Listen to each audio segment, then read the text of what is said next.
Hello there, my friends. This is James Chapman with 123 Edge Live, and we have been having some major bandwidth issues with my internet service provider throughout the day, and so it's been a challenge for me. No matter, I had to actually drive home to start this broadcast because I wasn't getting a good signal at my office. And I have the same ISP at my office I do at home. But you know what we do as entrepreneurs? We face resistance and we work around it. So what I've done, I've got very limited bandwidth. What I've done is I've taken my my bandwidth settings within the Hangout here, and I've taken my my camera off of it, and so I am just I'm just coming to you via audio right now. Now my guest tonight, Mr. Jeremy Roma, he is on a very strong connection, and I think you'll be able to see and hear him just fine. Now, if you're not familiar with 123 Edge Live, I want to tell you a little bit about what we're doing. First of all, what we're doing with Hangouts on Facebook is we are really leveraging the strengths of all three technologies: Facebook, YouTube, and Google+. And there's search engine optimization value, so you're found on search through the indexed videos that come up as a Hangout. You know, after Hangout is finished, it's recorded and it's housed on YouTube. And then we get the social signals on Facebook, the world's largest social media platform, and also person registry. So that's kind of what we're doing here, and we're really excited about the show. We started in August, and we've had some amazing guests on.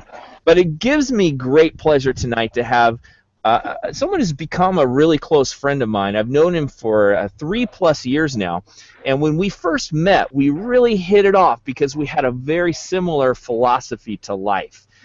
His name is Jeremy Roma, and he has got quite a story to tell you tonight. So this message is going out to all of you entrepreneurs and business owners, whether you're running your own local business, whether you're running your own internet-based business or your own home-based network marketing business, whatever the business is a reflection of our life journey.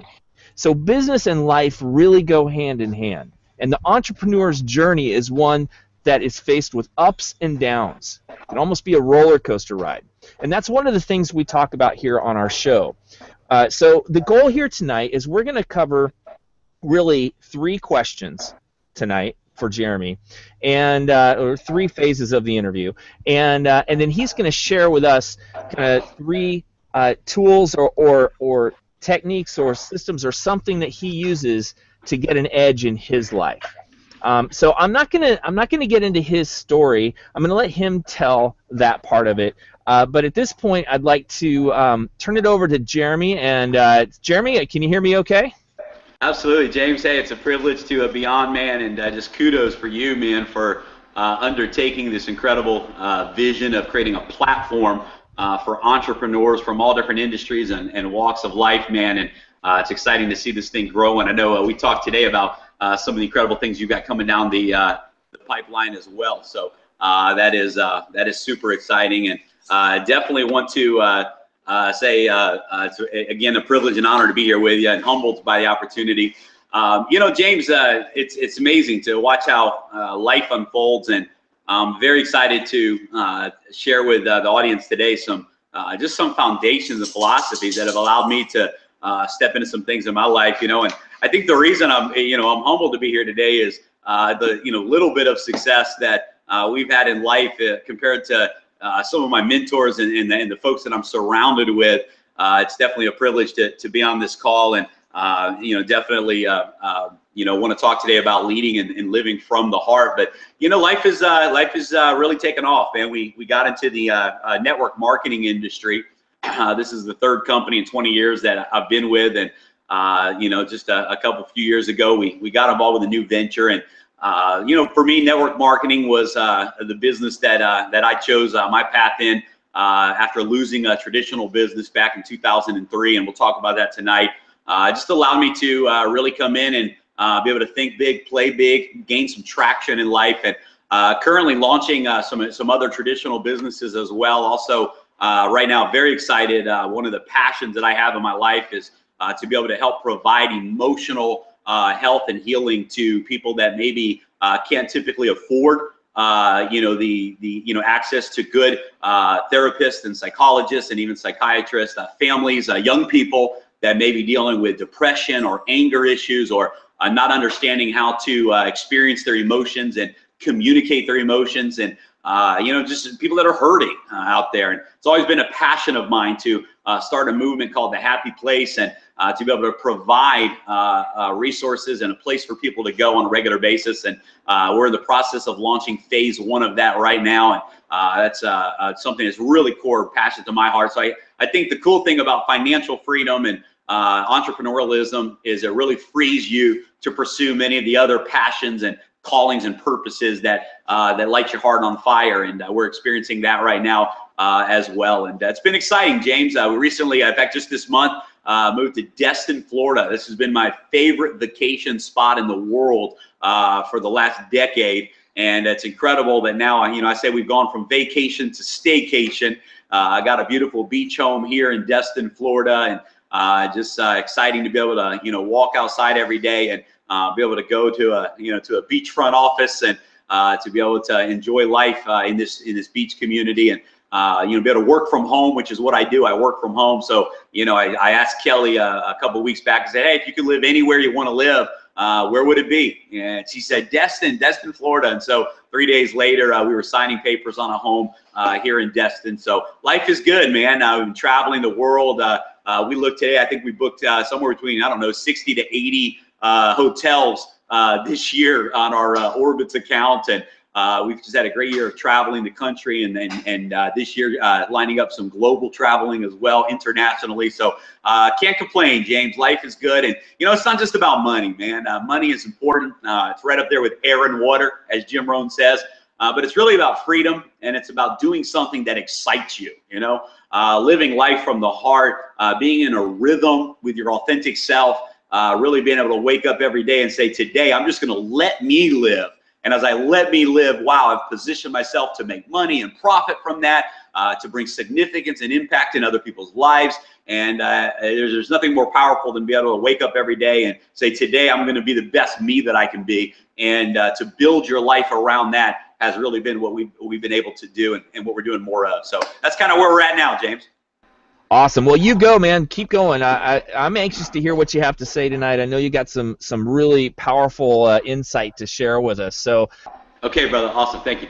So, James had wanted me to talk a little bit about our story of what kind of what led up, maybe a one major point in our life where we had to overcome some things, and then to share 3 things with you, specific things that have been just pivotal in creating this dream life. And one of the things that Kelly and I talk about a lot is we want to live an uncommon life. And, that's different for everybody, an uncommon life. What does that look like, feel like? What does that mean to you? It's different for everybody. And an uncommon life, we want to have an uncommon relationship. We want to have uncommon laughter. We want to have uncommon friendships. We want to travel to uncommon places and wake up in uncommon homes and environments. And, just be able to do uncommon things, in life. And so, our journey's been interesting. I want to, dive in. James asked me to share kind of the struggle, if you will, and I guess I'm going to go ahead and go heart to heart with you here tonight, and hopefully my story will encourage you guys. Back in 2003, I lost everything. I actually found myself at the lowest place that I've ever been in my life. I found myself addicted. I was addicted to drugs. I had lost a business that I was owning and running, and I lost my home. At the time, lost my family, and it was a tough place. I weighed 145 pounds, under 150 pounds. My life had shriveled up to nothing. I had shriveled up to nothing. I was depressed. I was angry. I was addicted. I had lost everything. Was asking questions, deep questions of life, deep questions about who am I and what is life really all about. And it was a pivotal part of my journey for me. I moved from Denver, Colorado to South Louisiana, made a decision, and I'll tell you later in the call today about the story and what happened at the end of that part of my journey that just changed my life forever, a defining moment. But I'm going to save that for as we talk about the 3 things that James wanted me to talk about here today. But we moved to South Louisiana, living in an 800 square foot house at that time in 2003. Was working manual labor, and trust me, I'm not the manual labor kind of guy, but you do what you got to do. Walking away from very heavy, very major drug addiction, and I had to do something. And so I was working as a roofer, climbing roofs in the Louisiana heat, living in an 800 square foot house. My car was being repossessed. I remember, James, you had mentioned the video that we had posted a while back online. It was a home video of that year, and didn't have, it was 2 weeks before Christmas, and we couldn't even afford a Christmas tree. We had a old beat up plastic plant tree in the corner, and we made ornaments out of cardboard because we didn't have money for a Christmas tree. And it was 2 weeks before Christmas, but that's where we were in 2003. And sometimes you got to just take inventory and say, where am I? And what's the real plan to go from where I am to where I want to be? And so I was at my bottom emotionally. I didn't feel like a leader. I was very insecure, very afraid to impact people's lives or to even begin to step into any role of leadership. What did I have to tell anybody? I was at the lowest point emotionally, mentally, spiritually, physically that I had ever been in my life. And I got introduced at that time, for me, to the network marketing industry. And Hey, Jeremy, I should say reintroduced. It was the let me stop you right there just for Please. a second, because that's I know people that are in some pretty have been in some pretty tough situations, but the picture you just painted for us right there was pretty bleak, man. And I know it's hard for me, knowing who you are today. It's hard for me to see that that's even possible. That was even possible. I mean, how? So you found you were in this situation. You found the network marketing industry, and so what was it? What was it that took you, that turned you around, that really made the difference? It couldn't have just been the business, the business opportunity. There had to be something else going on there. Yeah, for sure, James. I love that question, and I think I think for all of this is true. A lot of times, we have seeds that are sown into us at early phases in our life. Later in life, we find ourselves at places like I'm talking about today, and hopefully no one is ever at that place.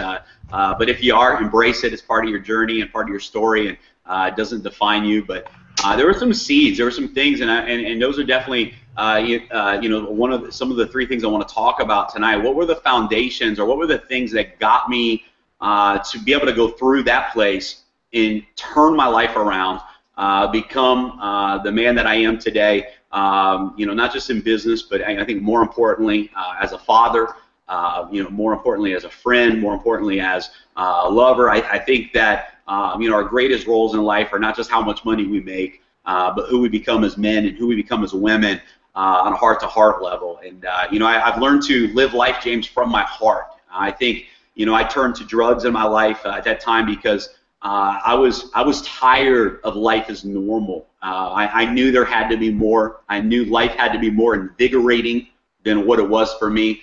I knew that I had dreams and goals and things in my life that they weren't happening. And I was so unhappy with the way I felt about myself, the way I felt in life. And I think I turned to drugs at that time because it filled a void. It allowed me to feel some things, if you will, some exhilarations that I longed to feel in life. I'm just excited to say that those pretend heightened sensations, those pretend exhilarations, fail in comparison to what life itself can be. When you wake up every day excited to be you, life changes. And but I was at a point in my life where I didn't love who I was. I didn't like who I was, and I wasn't happy inside of myself. It had nothing to do with circumstances. Circumstances don't make you happy. If you're not happy broke, you won't be a whole lot happier rich. And you might be able to, hide it a little fancier, but the reality is, happiness is within. And so, I was at a point in my life where I was sick and tired of being sick and tired. I lost everything. I was at the bottom, and I had to look myself in the mirror. And I'll talk about my mirror experience here a little bit today. But there were three things, James. You asked me to identify three things, and there were three things that really were pivotal in my process. And I remember at 17 years old. Now, look, guys, I'm gonna share a verse from the Bible here today, because that's what it was. That's where it came from. I'm not a religious person by any stretch of the imagination. Love everybody. Believe everybody is fantastic and awesome. And none of that in the context here. So please don't let me stimulate any kind of weird response as I share something that happened in my life. But at 17 years old, that was the context that I knew, James. That was the world I grew up in. I didn't see anybody in that world, in the world that I was in, living the life that I wanted to live. And at a young age, I was looking for some answers. I was asking life some big questions, getting ready to take on my journey of leaving home and going into the real world. And I remember reading a story that actually came from the Bible. It was in Matthew chapter 17, and there was a man whose son was sick. And he brought the son to Jesus' disciples to pray for him, and so the boy could be healed. And he did. They did. He brought his son to the disciples, and they laid hands on the boy, and they prayed for him and did their thing. And at the end of that process, nothing changed. Nothing changed. And I remember reading that verse, and I remember thinking to myself, nothing changed. And the man then took his same son, and he went past the disciples, and he found Jesus. And Jesus prayed for the same boy, and went through the same process. But when he did it, the outcome was different. The boy actually was healed. And this miracle took place, and this great thing happened in this man's life, and they went on and went on about their life. And immediately following that story, the disciples came to Jesus, and they asked the same exact question that at 17 years old I'm asking. I'm going, wait a second here. So they tried XYZ outcome in life, and it didn't happen. Jesus does XYZ outcome in life, and it does happen.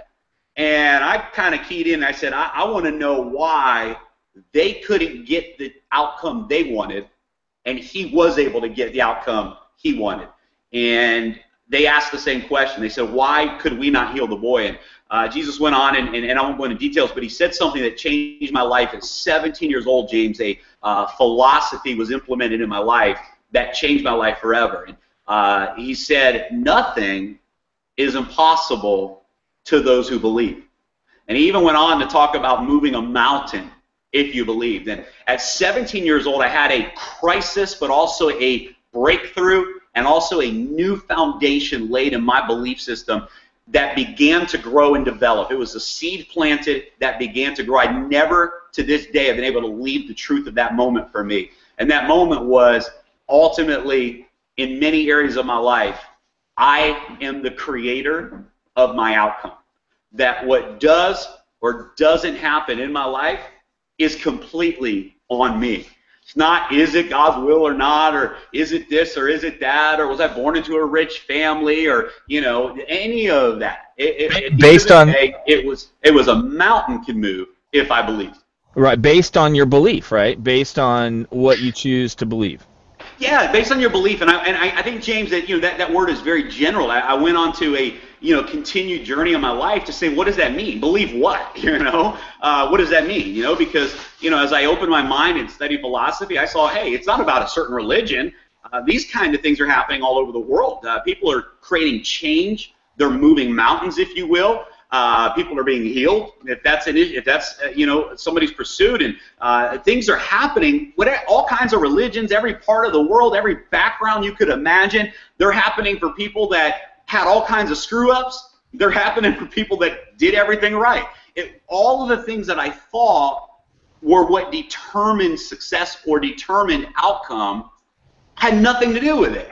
I saw people that had been through miserable circumstances become amazing people in life, and I saw people that had amazing circumstances never do anything with their life, and they were miserable and unhappy. I saw people that didn't believe in God at all manifest great things. I saw people from every religion possible become great world changers and contributors of love and purpose and power into this earth.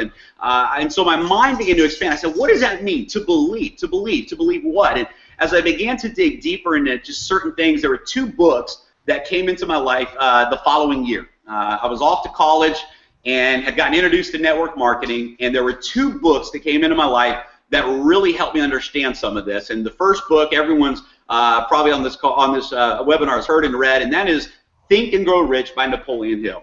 And the thing that book did for me, James, is it reinforced that seed that was sown that said you're the creator of your outcome. But what that book did for me is it made me realize belief at some very core level, not all of it, but at some very core level, has to do with what I think. My thoughts are my belief systems, and my belief systems ultimately create my belief. And I began to go on a journey that even today continues to unfold, but I began to study that science and that art of change. And so what are the belief systems of great people? What are the belief systems of people that create great impact? When I find someone who is happy, what do they believe? Because James, I found people in the middle of their struggle, bro, hurting, broke, behind the 8 ball. In circumstantial reality, they shouldn't be happy. And yet, they're the happiest people I've ever met. And I've met other people that have it all, James. They don't think about money. They, got friends. They got, on the outside looking in, they have what most people think makes happiness. And they're miserable. When you get to the core, I've held them in my arms while they weep, and they're not happy at all because at the end of the day, it really has to do with belief systems. So that was a foundation that was laid for me, that I am the result of my choices, that I am the creator at some level. I am the creator of my outcome. And that became one of the 3 things that really became a pivotal change in my life, gave me the platform and the foundations to create change, and that was embracing the reality that I'm in control of my outcome. And I am the creator, and I am the one who is responsible for what happens in my life. And if the mountain doesn't move, not because it wasn't supposed to move, it's because I didn't have the right belief systems to create that outcome. And, and there's some other things that came into play, like, some other quotes out there, like, as a man thinks in his heart, so is he, was another epic book for me. The idea that we're transformed or changed by the renewing or the changing of our mind became just a very, very core truth to me. The idea that we are meant to live out the desires of our heart, that we can actually live out the life that we want to live out, that we can go into ourselves and say, what do I want? What's my picture? What are my dreams? And there's no limits to that.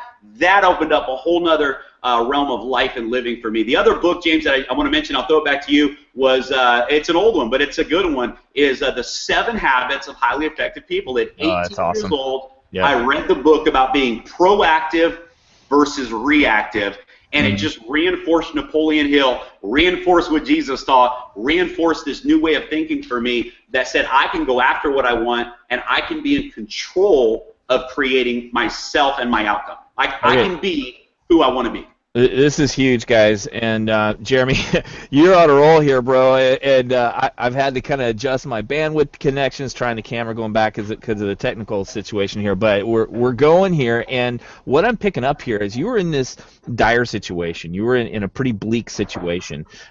You came into this situation where you realized that first thing, which is you are responsible for your own outcome. So the first step is really taking responsibility for where you are and for what your situation is. Am I hearing that right?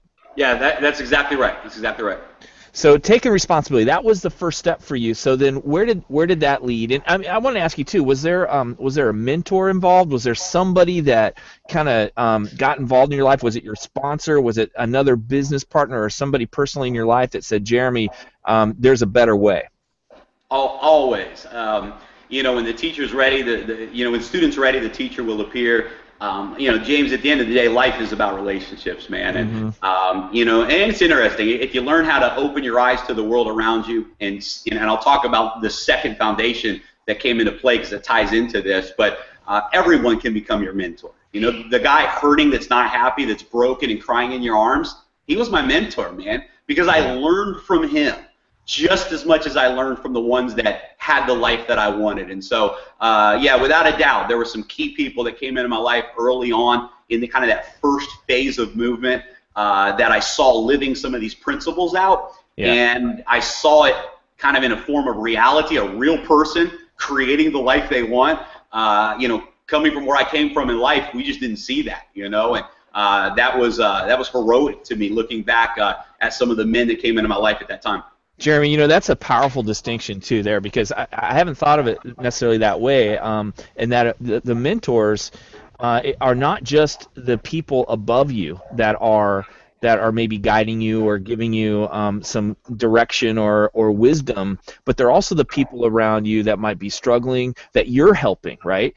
Because we're all students and we're all teachers, and if you're looking for ways to reach out and help others, you're finding lessons in that very act as well. And then the other piece of that is really lessons are everywhere if you're paying attention, right? It's like looking at every situation, every interaction, every moment. There's something, if we're listening, if we're paying attention, there's something there, right? Yeah, because James, I think what happens sometimes is we become lesson junkies. I don't have a lot of I don't have a lot of core truths in my life. I have a few foundational truths, philosophies that really encompass in entirety. But here's the beauty of life. When people think they're looking for lessons, what they're really looking for is inspiration. And we've narrowed sometimes wrongly, or we limit ourselves sometimes to inspiration only being a great thought. Well, we're really not looking for great thoughts all day long. I don't want to be having my mind flooded with an encyclopedia of thoughts all day long. I want my life flooded with moment by moment, breath by breath, inspiration. And that, I had a defining moment this past summer. I was with my grandmother, who is, 90 plus years old, and beautiful, beautiful Italian, snow white hair. She's got, a lot of medical problems. She can't see real good, and she's been a poet, a writer, a published poet and writer, and really played a big role in my life along the way of inspiring me. And so Grammy Roma is what we call her, Grammy. And I was sitting with Grammy, and I won't go into details on how it happened, but I was with her this year in her home, and she can't read anymore. So her I remember eyes seeing don't that work. picture. I remember seeing the picture that you had of her on Facebook. Yeah. Absolutely. Well, she can't read anymore, but she still writes poetry, actually. And she can't read it, but she still writes. And so I asked her, how's the poetry going? And she goes, oh, good. She goes, I just won some contests. And I said, wow, where are the poems? And she told me where they were, and I got up and found the pile of papers they were in, and I brought them over, and I sat down, and I said, hey, I would love to read some of these poems out loud right now, and just read your poetry to you. And she loved that, and so we did. And she wrote these. She writes very short poems. This particular contest and this particular book that she was writing was in the springtime, and they were writing poems about spring. And so she was writing these poems, and there was one of the poems that she wrote that really touched me, man. And I read it, and it was about the raindrop that was glistening on the flower after a rain shower. The sun came out, and a flower was coming up, and there was a raindrop sitting on the flower, and she goes outside in her little, small, tiny 4-foot garden she has there. She still loves flowers, and she stops when I read this poem. She goes, "Let me tell you the story behind that poem." And she tells me how she walked outside one day, and it was raining. The rain had stopped, and she walked outside, and she happened to look down, and there was a raindrop sitting on a flower petal. And she saw the sun glistening off of that raindrop, sparkling off of that raindrop, and she wrote a poem about it. And I got to tell you, James, it was a defining moment. I'm 39 years old, and it was a defining moment this year when I realized, you know what? I'm running so hard and so fast, trying to learn, trying to create, that sometimes I forget to stop and just be inspired by the drop of rain on the flower next to me. And life is epic in every moment. Life is phenomenal. Sometimes we think inspiration or God or happiness only exists in the spectacular.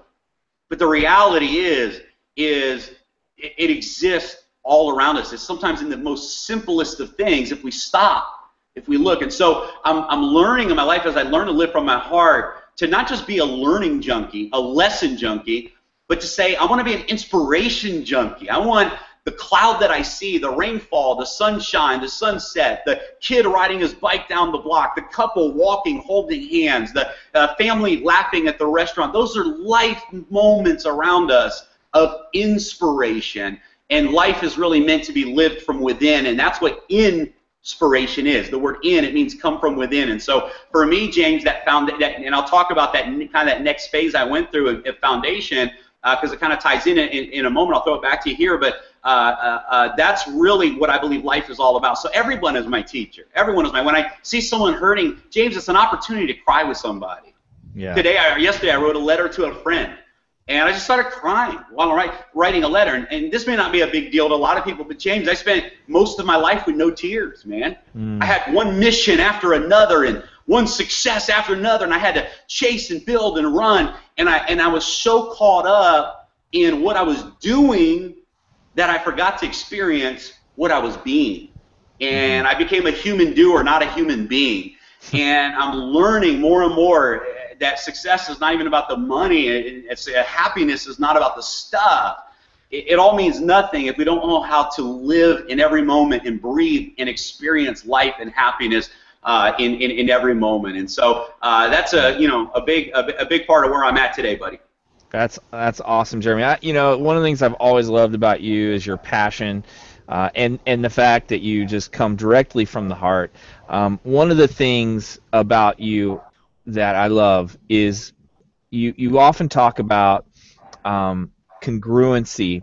You talk about transparency and authenticity, and we hear these words thrown around quite a bit, but you are truly someone that just puts it all out there, and you're not concerned about what other people think, right? And so does that tie into that second step there that so the first one was belief and taking responsibilities for your outcome.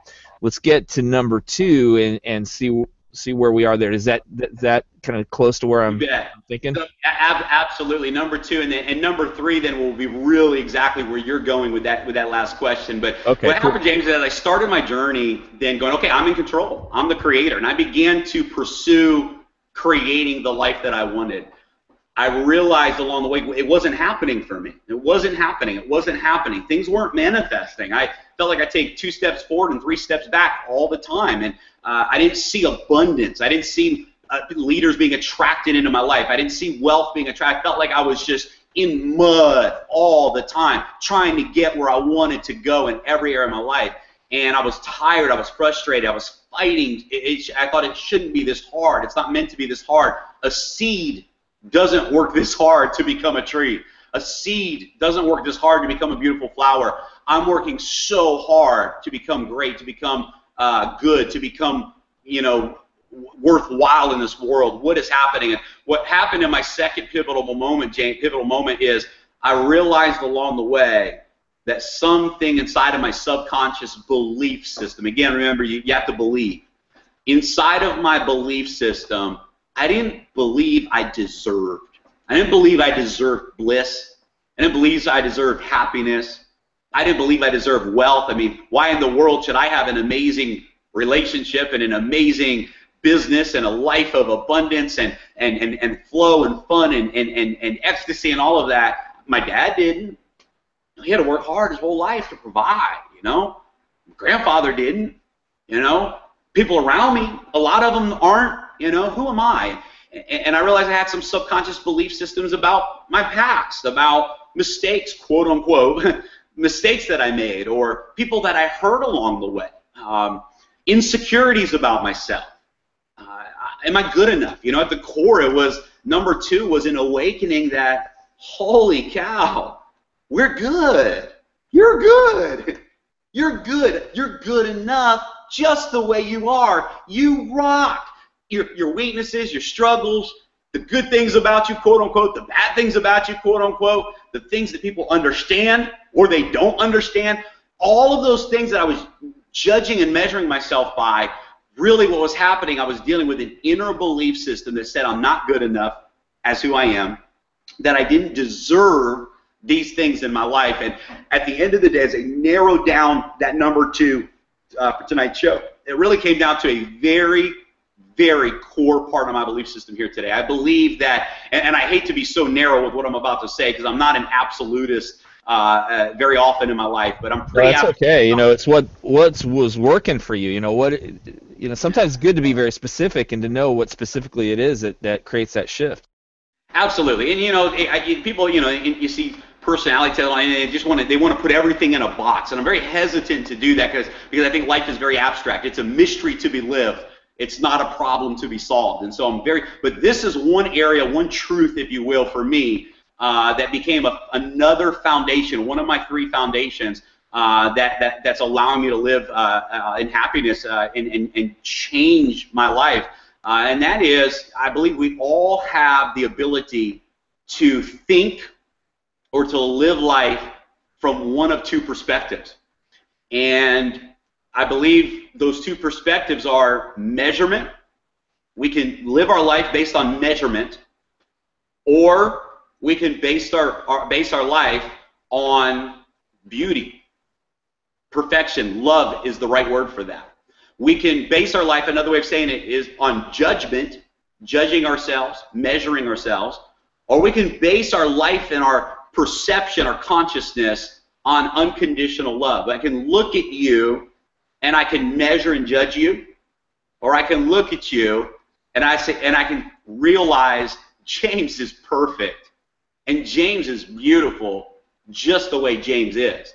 I can look at my child and there's things that I see sometimes and go, 15 years old, we didn't do that at 15. And sometimes and I can look at that and I can judge and measure, or I can look at that and say, that's my beautiful and perfect daughter who has passion and fire and power in life in her heart, and she's perfect and beautiful just as she is. And at the end of the day, what really matters is how I look at myself. I can look in the mirror, the reflection of my own thoughts, and I can say, you're not good enough.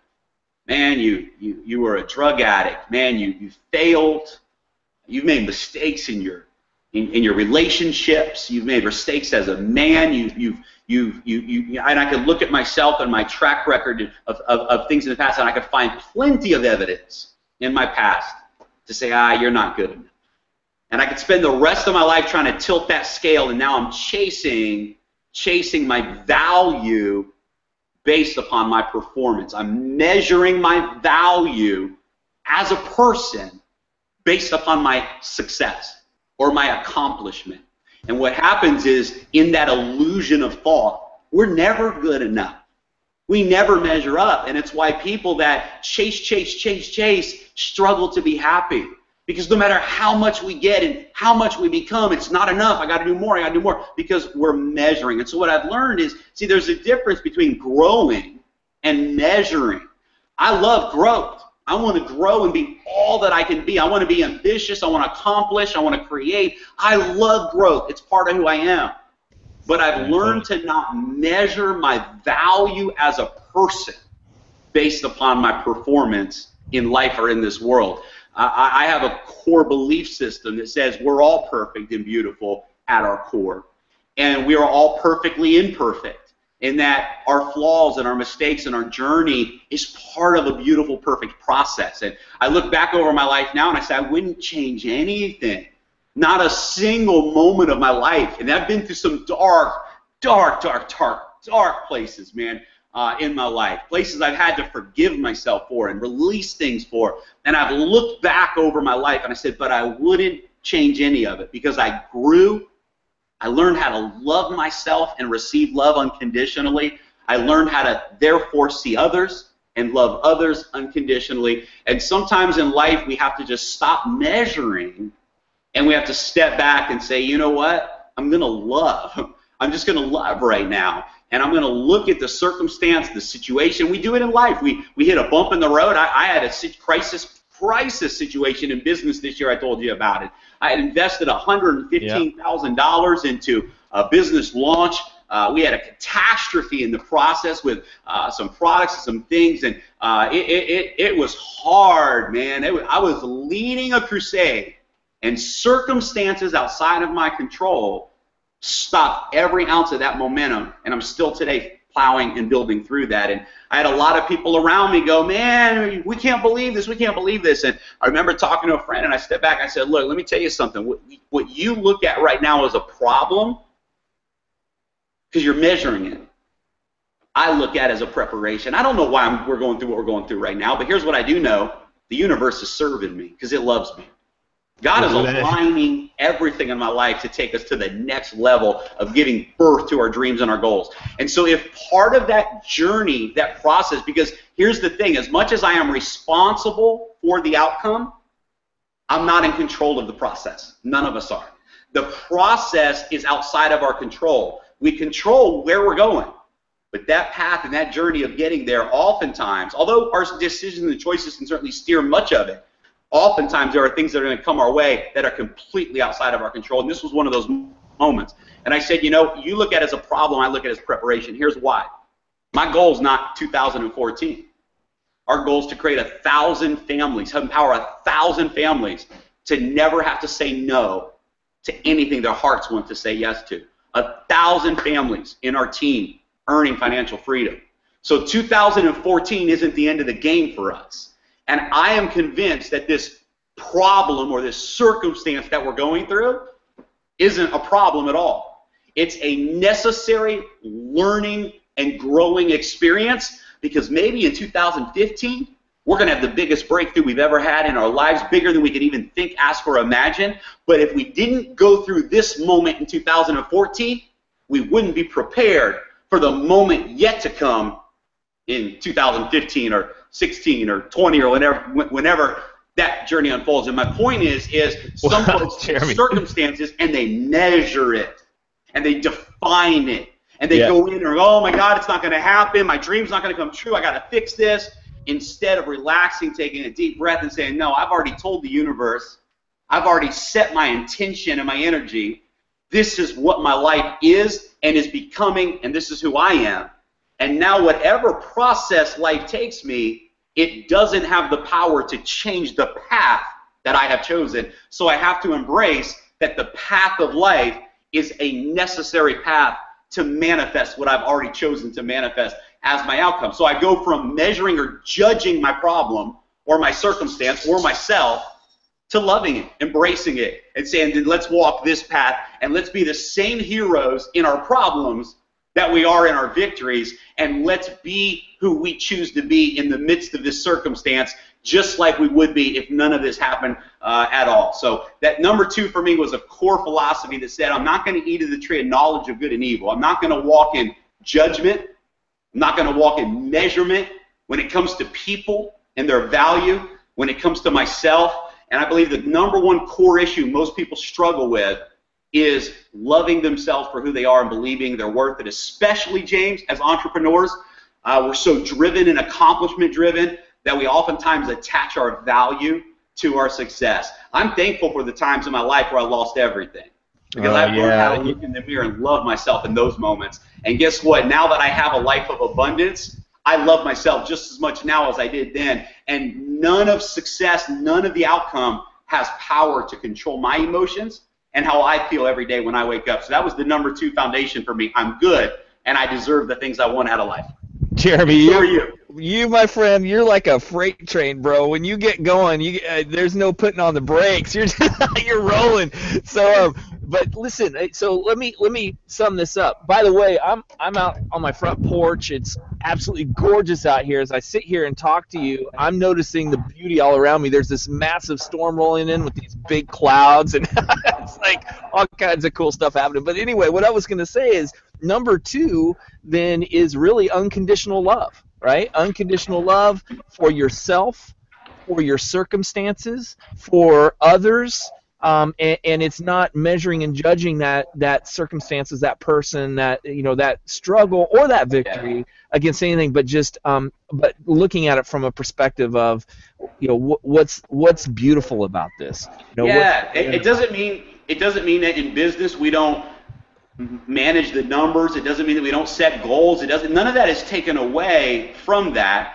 But what it really means, if I could sum it up in kind of the way I look at it, is it means that we learn to live life from the heart instead of living life from the brain. And the heart knows our path. It knows what we want. It's where inspiration and creativity and ideas and happiness, it's where emotions come from. It's this place within us. And I guess at the end of the day, it's saying, I'm going to let this be the king or queen of my life, not this. And it doesn't mean we take the mind and say you're no longer valuable. It's that we say, mind, you're only capable of repeating what you've been taught, you're not capable of new ideas. Right. All new ideas come from in here, not from up here. This is a tape recorder that echoes the past. So mind, I'm not going to let you take control because you can only take me where I've already been. But heart, you're connected to source. You're connected to the creator of all creation. You're connected to energy. You're connected to spirit. So heart, I'm going to let you lead my life and you teach my mind the right way to think. So when my mind goes, oh my God, we got to be afraid, my heart says, chill, no you don't. We got this. And the mind goes, oh cool. Yeah, we got this. And all of a sudden the heart leads the life and the mind begins to renew to the heart, and our life then transforms as a result of it. So that's why I sum that. And the heart is love. The heart says, I don't judge you. I love you. That's what the heart says. The mind says, no, you're not good enough. You got to do more. You got to compete. You got to be better. And that's kind of our Western culture. The heart is connected to a much bigger energy than just the limited belief systems that we've been taught in our environment. Yeah. So, well, Jeremy, listen, we are at 58 minutes past the hour. I know we kind of had a little bit of a rocky start with the bandwidth issues on my side of things. So we should probably bring it to a wrap up. What I would like to do though is I'd like to have you on again on kind of a special edition of 123 Edge Live when we've got some of these technical issues ironed out and we can kind of go through this again. But before we do wrap it up, I do want to get to number 3 from you. Good. And because I know that's important. So really number 1 in that shift for you was really discovering the power of belief and that we are responsible for whatever situation that we're in. And it's really, we're in that situation because we need to be in that situation. We need to learn whatever lesson that situation has to teach us, whether it's a situation of victory or whether it's a situation of challenge or whatever it might be. But it's taking responsibility for that and realizing that there's something there for us and ungifting or finding that. And number 2 is really that being unconditional love for yourself, for others, and for those situations of whatever they may be, and not judging them against a background of measurement, and really embracing the heart and coming from the heart and letting the mind be a servant of the heart. And really, the heart and the mind working in balance and in beautiful synergy. So, did I sum up 1 and 2 well there for you? You nailed it, James, and it's the perfect kind of segue into number 3, because what happened is as I gave myself permission to embrace the truth that we're good, that you're good, that we're perfect, that I can trust my heart, or that I can love myself from my heart. What happened was I began to trust my heart. And that's what took me into really the number 3rd principle, and that was learning to live from the heart, to actually on a day-to-day basis in my business, in my relationships, in life, begin to live from the heart in my own approach to me. Live from the heart. And a defining moment for me. I want to share this story with the viewers tonight because it was definitely a life-changing, probably the ultimate life-changing moment or encounter I had with this. And this goes all the way back to 2003 when I lost everything, and including my family, my business, my home, and addicted to drugs and just at the bottom. And I got on the phone with one of the mentors that you mentioned earlier, a dear friend of mine today, and former family and law member, a great man. And he called me on the phone, and I was in Denver, Colorado. My family had left, and he said, I want you to go look in the mirror. So he got off the phone with me. He said, I want you to go look in the mirror, and I want you to ask yourself what you see. And I'm at my bottom. I'm losing everything. I'm hurt. I'm broken. I'm angry. I've seen so much in my world of so much pain in this world, in the world that I was in. And I did. I got off the phone. I walked over to my bathroom on that floor, and I walked in. And I couldn't look myself in the mirror, man. For a few minutes, I was so angry. I held my head down, and I started to just anger. I was so mad at God and myself, and I was so confused. I was so, how in the world could I end up here? Mr. positive, conquer the world, Mr. All this. How could I end up in this empty bottom place? The world is mocking me. They're laughing at me right now. I'm a fool in the eyes of so many people. And I'm angry. I'm no good. I'm worthless. I'm destined to be a failure. And all of this junk's going on in my head. And James, I couldn't look myself in that mirror. I knew what I looked like. My hair was beard and hair was growing out. My eyes were sunk in. I was 145 pounds. Now, put that in perspective, James. I've been as much as 235, and I weigh in at about 190 right now, and I'm thin and in shape right now. And I was at 190. And I was 45 pounds lighter than I am right now. I was withered up, man. I was on 4-day drug binges, sleep for 8 hours, 4 more days of drug binges, nonstop, no eating. It was a disaster of a life. And I can't look myself in the mirror. And in that moment, I felt my heart take control. I felt, you can call it God, you can call it whatever. I can't define this moment. But I felt love, man. Like I have never felt love in my life for myself or anyone else or from anyone else. And I felt this love begin to cover me and lift my head up to look in that mirror. And I looked in that mirror at a man so worthy of being judged. If you wanted to measure somebody, I qualified for about everything you could put on the list. And love didn't judge me. Love didn't measure me. And I heard and I felt the words say, "You are perfect and you are beautiful even now." And I began to weep. And I mean weep and weep. It was healing for me. For the first time in my life, I felt unconditional love that I couldn't perform for. I didn't deserve it. In my performances in life, I was at my bottom. And even at my bottom, love saw me beyond my circumstance.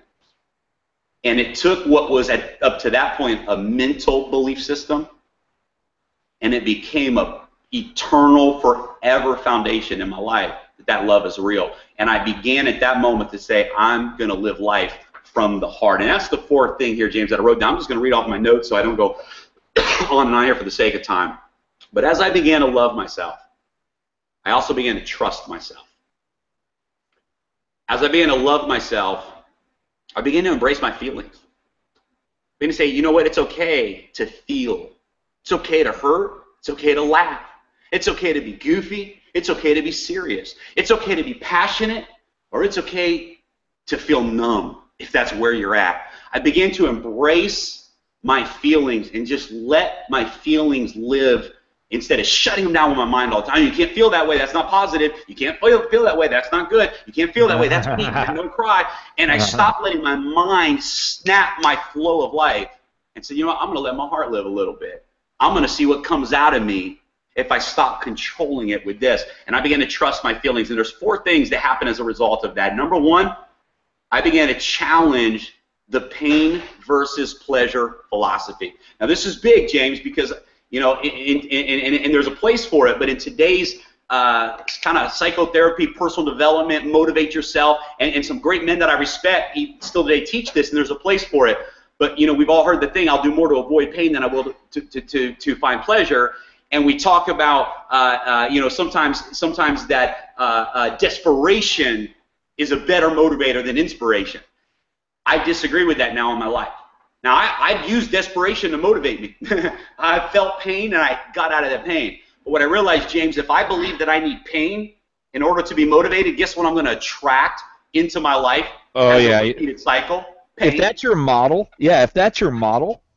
and that's your belief, then you're going to feel like you need pain and desperation every time you need to make a move, right? That's it. I'm at $500,000 a year, and I got to get to $1 million. What do I need? Well, I guess I need to go in debt and be broke and be stressed and be frustrated, because that'll motivate me. And all of a sudden, we're repeating these cycles of bad decisions because we've learned how to motivate ourselves with pain. Now, pain plays a role, and it's sometimes a necessary gift in our journey. And when it's there, embrace it. But I've learned that when you live from the heart, you begin to create from inspiration, not desperation. You begin to create from a place of purpose, a place of power, a place of where you're inspired inside of yourself. What excites you right now in life, not what hurts you. What excites you?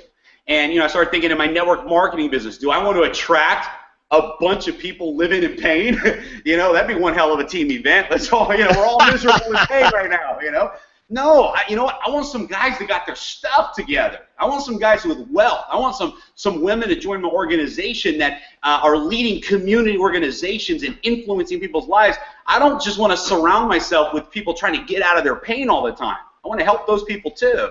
But I realized that I don't want to live in cycles of pain. I want to live in happiness, and I want to live in bliss. That was number one. It came out of living from the heart. Number two is my inner and my outer worlds began to align. As I embraced the first two foundations, the foundation that I'm in control and I'm responsible for my outcome, and number two, I stopped judging myself as not good enough. I deserve happiness. What happened is my inner and outer worlds began to align, because the reality was there were many things in my outer circumstances that were not aligned with what I wanted out of my life and my heart. I had relationships that needed to be removed and changed or removed. I had places I was living in, environments and cities and cultures I was in. I had voices in my life that I was holding on to, people that were voices in my life that quite frankly weren't speaking the things that my heart was speaking to me. And I said, I have to create an alignment of my inner and outer world. And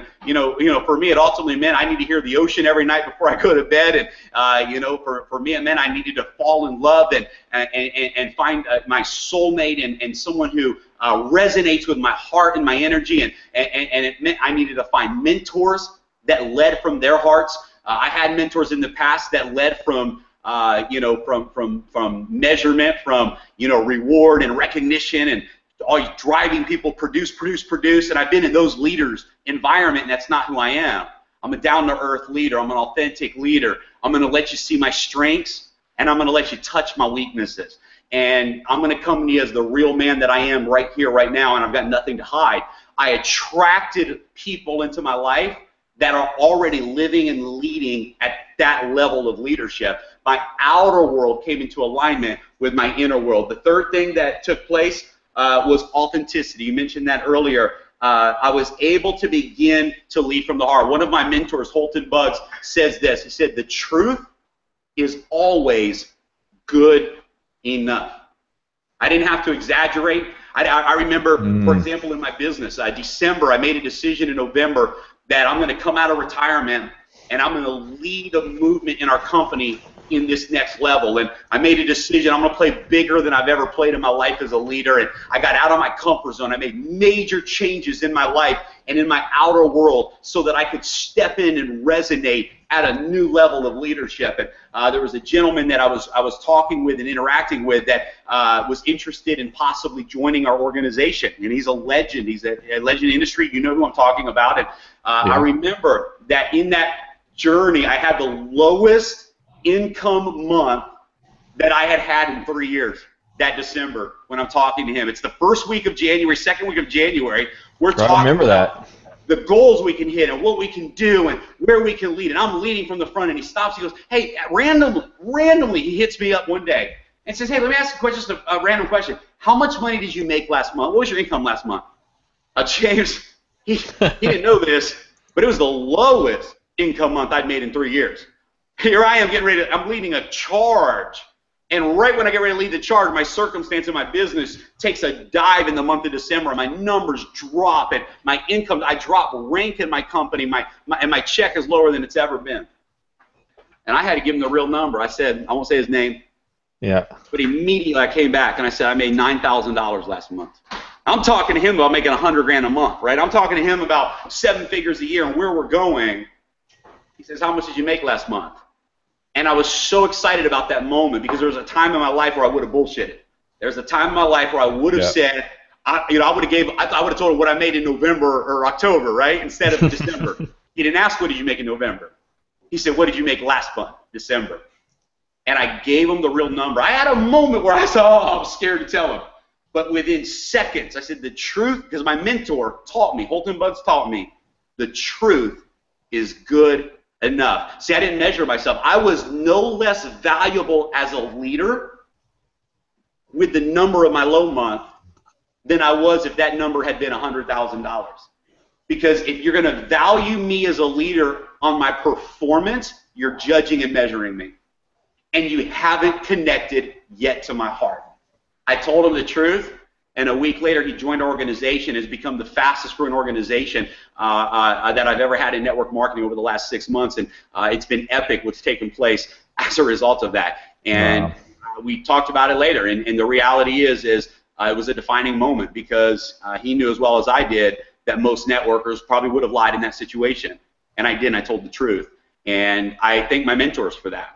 That's what happens when you live life from the heart. So number 3 is authenticity. The truth is always good enough. Just be you. Show up as you. Just show up. Wake up and show up. That's what greatness and happiness is all about. And then number 4. Jeremy, real quick, well, I don't want to go down another tangent here, but I do want to say, a lot of people talk about, fake it until you make it, and positioning, and you gotta project something that you're not. I mean, is there a place for, like, maybe a situation where there's a difference between the truth and then gosh, what am I trying to say here? I'm trying to say maybe you don't feel like you're that person right now, but you kind of have to put yourself in that position and have that confidence. So absolutely. Absolutely, James. I do believe in both. I believe there's a difference between belief and faking something, and you have to, your heart knows the difference, and you have to be tuned into that. So faith is the evidence of things unseen. When I was 20 years old, starting my entrepreneurial journey, at 1:30 in the morning, I'm reading Think and Grow Rich, and I realized I don't believe. And at that time we had briefcases, and I had one suit, and I had this old briefcase I bought from Goodwill, and I lived in an apartment above a store, a shopping center with glass fronts in front of it with a sidewalk. 1 o'clock, 1:30 in the morning, I go downstairs, 18, 19 years old, and I grab my briefcase. I put my only suit jacket that I have on, and it had to be 2 hours, an hour and a half at least. I walk up and down that sidewalk, and I look at myself in that mirror, in that reflective glass, for an hour and a half, standing tall, walking with my briefcase. I did my hair, I cleaned up. I mean, everything I had, and I walked up and down that sidewalk, looking in that mirror, and I said, "You are a millionaire. You are a millionaire. You are a millionaire." Well, today I've made billions of dollars, and I believe part of it is because at 19 years old I had the audacity to look myself in that glass at 1:30 in the morning and say, "I'm not going to bed tonight until I feel like a millionaire." And I knew the only way to change how I feel is to change my talk to myself, and I began to change it. Now, here's where that came from. I made a decision. Here's how stupid I was at 19. I thought the presidents of banks, this is what I thought at 19.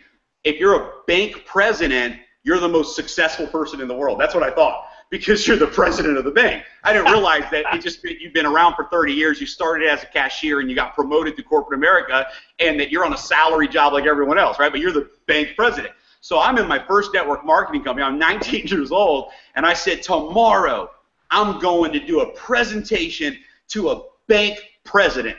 And I made a decision that I was going to walk through the front door of the local bank, and I was going to go as many as I needed to, walk into the bank president and find a bank president that said, "Sure, son, you can do a presentation." And James, I swear, true story, I got my board and knees. I was with Excel Communications, the long distance company, and I got the whole board, man, and the flip chart, the giant flip chart that we used in meetings, and I'm carrying it between my arms, and I walk in the bank, and I don't remember what I said, but whatever I said, the president of the bank said, "This young guy's crazy. I probably better listen to him or he might freak out," And so at 19 years old, we shut the door, and I open up and I do a whole presentation with him on Excel. At the end, he goes, "Well, I wouldn't be interested in that, but thank you so much. And I respect you for doing what you did." That was the following day. I had made that decision that I was going to face my fear, and that fear was talking to successful people. In my mind, that was as successful as they got. But that night I laid in bed, and I felt so unworthy and incapable of talking to that leader. And that's when I went out at 1:30 in the morning. I walked up and down that sidewalk for an hour and a half, looking myself in the mirror, and said, "You are a leader of leaders. You are a millionaire." And I believe that I am manifesting transformation in myself as a leader today based upon things that I told myself and that I allowed myself to feel about myself. 20 years ago at 19 years old, walking up and down that sidewalk. Is there a place for that? You bet. When you watch my video in an 800 square foot house, the home video I made for my parents, when we couldn't afford a Christmas tree, we didn't have a bed. I had a mattress on the floor. And my kids at the time, they're 12 years younger than they are today, are jumping up and down on the mattress, little babies. And on the wall, you'll see 2 long sheets of paper taped to the wall. And those sheets of paper were my I am affirmation. And I got up every morning broke, working 2 jobs, upside down financially, coming off of a drug addiction.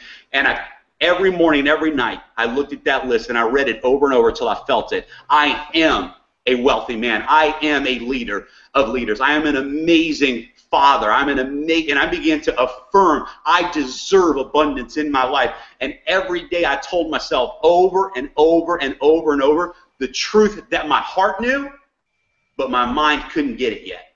And I told it over and over and over until it began to get it. And listening to CDs and reading books. So do I believe 100% that we have to take responsibility? If we're going to take responsibility for the outcome, then we must take responsibility for what we believe about ourselves. And that means renewing the mind, disciplining our thoughts to truth, letting the heart be the dictator of what we think, feel, and believe, versus the repeated patterns of our mind. So is there a time for affirmation? Is there a time to believe that carousels like we are wealthy? You bet. When I was building my previous network marketing business out of an 800 square foot house before I made my first 6-figure income, I remember a year and a half later, a leader ends up coming to my house for the first time. No one ever came to my house. And they came to my house and they were shocked. They said, "We thought you lived in a mansion." They had no idea, James, that I was in an 800 square foot house sleeping on a mattress. Because when I spoke like the millionaire I am today. When I led, when I shared vision, I did it from my heart, and it was a heart of belief. And my certainty about our business and life was so real. Now, I didn't bullshit. I didn't say I make this amount of money. I never lied about it. But my belief in myself created an energy that they just assumed I was living in a mansion. And I was broke, working 2 jobs, 18 hours a day, building my business with every last bit of courage I could muster up because I was scared to death to even talk to people. But my belief in myself transformed. And yet at the same time, that's belief. But the truth is, I was broke. And if I'm going to have a transparent conversation with myself and with others, see, sometimes, and this question that you asked with this, sometimes we think an acceptance of reality is a denial of our belief. I am still learning. Kelly's good for me on this. I am still learning that reality of circumstance and the certainty of faith can actually coexist. I used to think in my ignorance that I had to act like none of that stuff even existed. I don't owe anybody any money, and and I would get mad if someone even say the word broke. I get mad. I'd be like, "We're not broke. We got money." I thought that faith meant a denial of reality. What I realized is it doesn't. Faith doesn't mean you deny your circumstantial reality. Guess what? If you got a bill due, pay the bill. If you don't pay the bill, your credit's screwed up. Your credit's screwed up, you don't get to create a great life, right? That's reality, and it's the world we live in. Master this game, and you only master this game by being real about it. Faith doesn't deny the circumstance as being real. It denies the circumstance, number one, as defining me. Number two, it denies my present circumstance as being my forever circumstance. Right. Right? And those, just stop at those 2 things. It denies the circumstance from defining me. So, yes, I have 0 in my bank, but I am not poor. Poor is a mindset. I have 0 in my bank. Are you with me? Mm-hmm. But I am a successful man because success is my mindset. Success is in my heart. So my circumstance is an 800 square foot house, but my certainty, my belief about myself is I am a wealthy man walking in amazing abundance in my life. So I don't deny that I'm in an 800 square foot house, but I walked out of the house every single day feeling like I was walking out of a mansion into a life of greatness, because in my mind I began to embrace my vision and my belief as my ultimate outcome reality. And I didn't have to deny where I was here. In fact, I had to get real about where I was here in order for this to actually be able to lead the way. So faith is not a denial of fact. Faith is not a denial of fact. Fake says the facts do not define my potential or my outcome. They don't define it. The circumstance doesn't define my value as a person.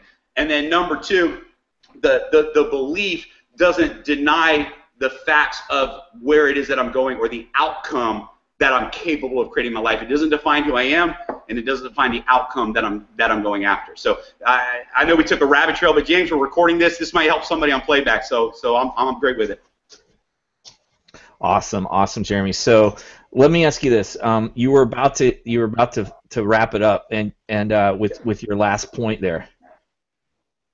Last point is happiness beyond circumstance. That's what we just, kind of where we just ended up at is the fourth thing. When I learned to live from my heart, I realized that my facts don't have to determine my happiness. My facts don't have to determine how I feel about myself. I can be broke, but feel wealthy.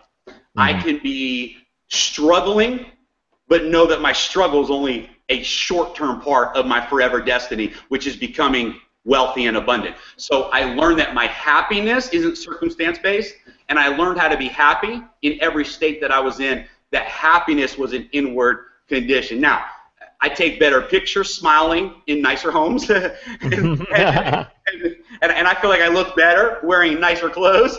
And so happiness certainly isn't contingent upon success, but success is absolutely the result of happiness. Happy people create and attract success. See, a lot of people think success creates happiness. I believe happiness creates success. A lot of people think success creates bliss. I believe opposite of that. I believe that happiness, internally loving yourself, being whole in yourself, knowing who you are no matter what the circumstance, ultimately causes the circumstances to come into alignment anyhow. The circumstances don't make me happy. The happiness comes from within, but the happiness attracts and manifests the circumstances. Now, there's a difference between happiness and bliss. Happiness is an internal state. Bliss is the experience of its alignment. So I don't just want to be happy. I'm living in bliss. Bliss isn't just being happy, but I'm in a miserable relationship, but I'm happy inside. No, ultimately, bliss is saying I'm happy inside and I'm happy outside. You can look at my relationships and they reflect my heart. You can look at my home and it reflects my energy. You can look at my vehicle and it reflects who I am as a person. You can look at my friendships and it reflects my core. Ultimately, what we want, and this is where my last thought, that happiness isn't based on circumstances, but your circumstances will ultimately look like and align with that which is inside of you, and there will be a total alignment there. Wow.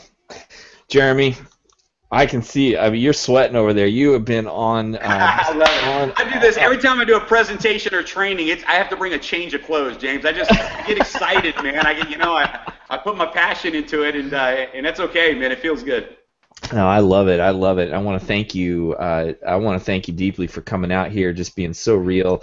I mean, ladies and gentlemen, I think you see why Jeremy is a leader of leaders from the standpoint of understanding with clarity who he is and stepping forward with confidence no matter what's going on around him. And Jeremy, you dropped some serious wisdom on us tonight.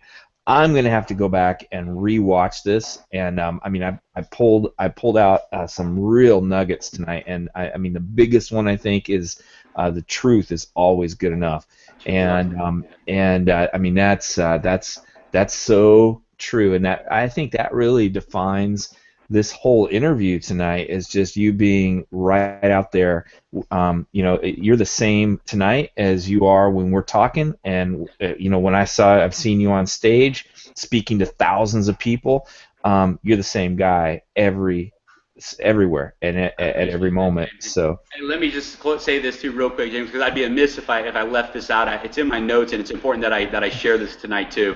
Part of the inner world and the outer world aligning is work and discipline.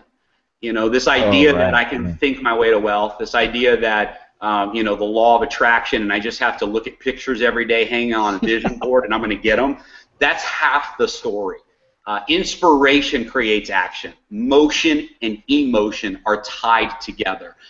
So when you believe something in your heart, when you believe you're a successful businesswoman or a successful businessman, your outer world will begin to do the things on a daily basis that a successful businessman or successful businesswoman does. So discipline, developing habits, taking actions on a daily basis, that's a part of all of the mystical internal stuff we talked about tonight. It ultimately is going to show up through inspiration. But there are going to be times where you're going to have to get yourself and look in the mirror and say, today, do I choose to stay broke or do I choose to create wealth? And it doesn't mean sitting around laying in bed dreaming about yachts. It means putting your pants on, your shirt on, and going outside and shaking some hands, scheduling some appointments, talking to some people, and getting in whatever business game you're in, go take action. And that is a major part. You know, talk about unhappy. Here's unhappiness, to believe all this about yourself inside and then look at your outside world and go, but I'm not doing anything about it. That's called insanity. To believe one thing and expect another, insanity. And that'll keep a person miserable. If you're not happy right now, there's a good possibility it's because your outer world doesn't look like your inner world. Inside, you're telling yourself you're a hero and a champion. Outside, you're still being lazy in your business. So sometimes the outer world has to come into alignment with the inner world, even in the form of action and discipline, good old work. And putting the work in is part of the process of creation as well. So I'd be amiss if I went all through this deep stuff and didn't bring the ultimate reality that the inner and outer worlds aligning oftentimes shows up like hard work. Well, and I'm so glad you mentioned that too, Jeremy, because it does. It all ties in because, you know, the thoughts create the feelings create the actions or the inactions, you know, if we're feeling. And James, it's vice versa. A lot of times people think the thoughts create the feelings and the feelings create the actions. In my life, this is what I learned. Sometimes it's the action that creates the feeling. Motion creates emotion. So a lot of people are sitting around waiting for the emotion. I don't feel it. When am I going to feel like it? When am I going to feel like it? Yeah. At some point you say, you know what? Whether I feel like it or I don't, this is who I am. I'm a winner and a creator, and I'm going to do what leaders do. And you follow your coaches and you follow your mentors. And here's what I found. Sometimes I don't feel like making calls, but I sit down and pick up the phone and make my first 5, and all of a sudden I can't wait. I feel like talking to the next person. So sometimes it's motion that creates emotion. Sometimes it's emotion that creates motion. But sometimes we got to jump start the emotion with action, and we're not going to think our way out of the mud of life into action mode. Sometimes we got to take action, and then the feelings come, and then what happens is those feelings re-engage the action, and now we get the motor running or we get the well pumping, and that thing starts coming on autopilot where emotions feed action and action feeds emotion, and now we're in a rhythm in life. But sometimes we got to interrupt our thought patterns, interrupt our life physiologically, and it means do something you haven't done to jumpstart a new feeling in your life. Wow, that's huge, and you know that's so important. You know, as you know, I run a small group mastermind with it's a workshop mastermind where we train people how to use internet technologies to position their whatever it is that they're selling, and that's one of the things we tell people, because people get into learning mode and they're always learning, but really where they learn the most is when they start doing, and even if they don't feel ready, but you start doing. And the example you gave with the phone calls is huge, because you know you have to get over that initial inertia and resistance to actually doing what it is you fear doing. But once you start doing it, it carries its own momentum. And just one more point, what you said about all the visualization and affirmations and all that. No matter how much you do of that stuff, if it doesn't lead to action, it's never going to manifest as a result. And so like you mentioned, a successful businesswoman. It doesn't matter how often I visualize myself as a successful businesswoman, and no matter how often I tell myself I'm a successful businesswoman, it'll never happen. It'll never happen unless I go to the doctor, right? And so there is action required. So, ladies and gentlemen, I love it. My daughter says, "Daddy, I'm a strong black woman." That's what she says. I'm a strong black woman. I said, "Yeah, you are, baby." Your daughter. I had a little boy one time. I said, "What do you want to be when you grow up, man?" He goes, "I want to be a black preacher." He was a white kid. That is awesome. You know, your family is amazing too, Jeremy. I mean, your kids are just spectacular. You're spectacular. I want to thank you once again for joining me. Here we are at an hour and a half. in here. We went way over than we normally do, but I didn't want to stop that momentum that you had and just all the greatness that you had to share tonight. So thank you so much, Jeremy. Ladies and gentlemen, you can get a hold of Jeremy. How would people find you, Jeremy? What's the best way to get in touch with you? Jeremy, Jeremy, Jeremy Roma, Roma, and just find me on Facebook. I'm out there, and find me on Facebook. You can send me an email, jeremyroma@gmail.com. That's fine. Awesome. Any of those will work. So that's fine. Excellent. And well, next time we'll have these bandwidth issues taken care of, so you can actually I can be on here live with you guys. But ladies and gentlemen, if you're looking to do your own live Google Hangout, shoot me a message. There's an email address at the bottom of this page, admin@123edge.com, or you can just email me personally, james@123edge.com, and I can give you some pointers and tips to get started hosting your own live show and all the benefits that come with that. Thank you so much, everyone, for joining us tonight. Thank you, Jeremy. We're going to wrap it up now, and we will see you next week. Next Tuesday, actually, we're having Scott Letourneau. He is the president CEO of Nevada Corporate Planners. He's going to be talking about setting up your own entity, what it takes, what you need to look for, what you need to avoid in terms of running your business from a tax standpoint. Very powerful information Scott's going to be sharing with us on Tuesday night at 6 p.m. We move to Tuesday nights next week. So join us next Tuesday, 6 p.m. for Scott Letourneau in our next edition of 123 Edge Live. Thanks so much, everyone, and we will see you next time. Bye-bye.